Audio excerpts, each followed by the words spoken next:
Xazinam to'rt til tarbiyalash markazi, hammamizning xazinasi.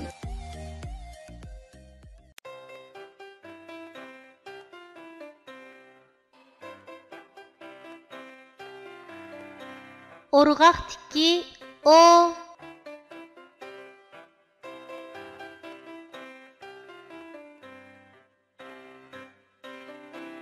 bu harfning talaffuz qilinishi bundaq. O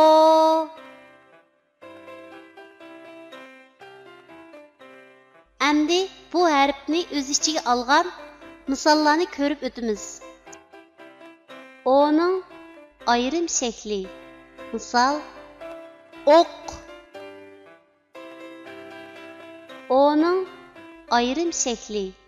Misol to'ppa. O'ning oyog'idan olinadigan shakli. Misol toz. O'ning oyog'idan olinadigan shakli. Misol radio.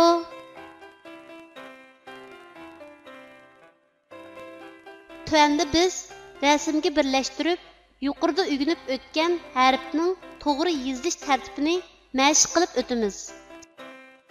O harfining ayrim shaklining yozilish tartibi.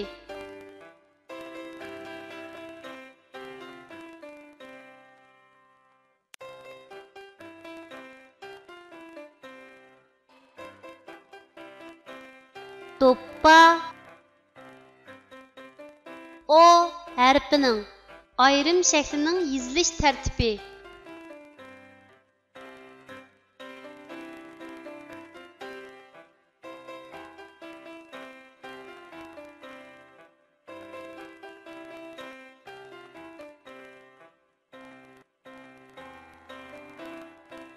Toz.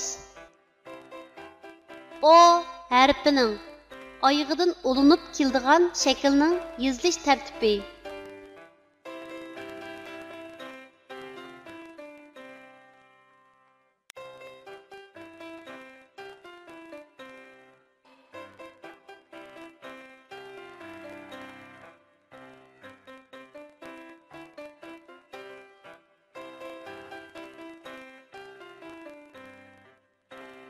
Radio.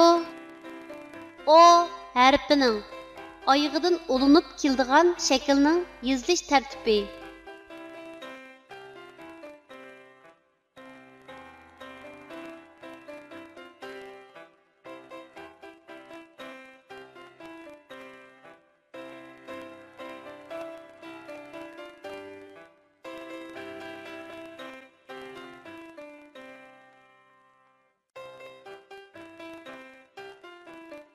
Kichik do'stlar, tuvandagi so'zlarni menga aytib o'qinglar.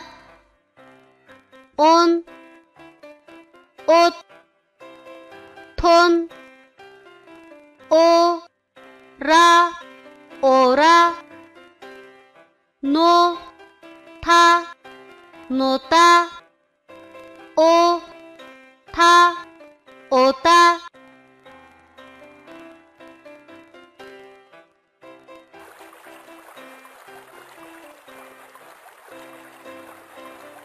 İki oğlaq. Var iken, yo'q iken. Burunqi zamanda iki oğlaq bo'lgan ekan. Ular bir joyda tug'ilib, sakrab, taxlab, inoq yashaydi ekan. Bir kuni ikkisi tuyuqsiz inchik taxti ko'rikda bir-biriga duch kelib qopdim. Qara oğlaq oq oğlaqqa "Menga yo'l ber" debdi.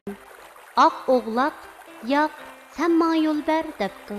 Şunun bilan ikkisi bir-biriga zadil yol bermay üstüşüptü.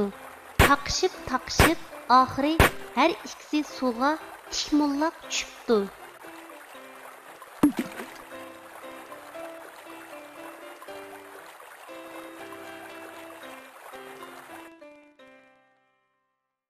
Derslerimiz Türk tili, İngiliz tili, Rus tili, German tili, Uyghur tili grammatikasi, Xitoy tili, matematika, bolalar ana tili, bolalar ingliz tili, boshlang'ich seviye, ul seviye, o'rta seviye. Tarbiyalash muddati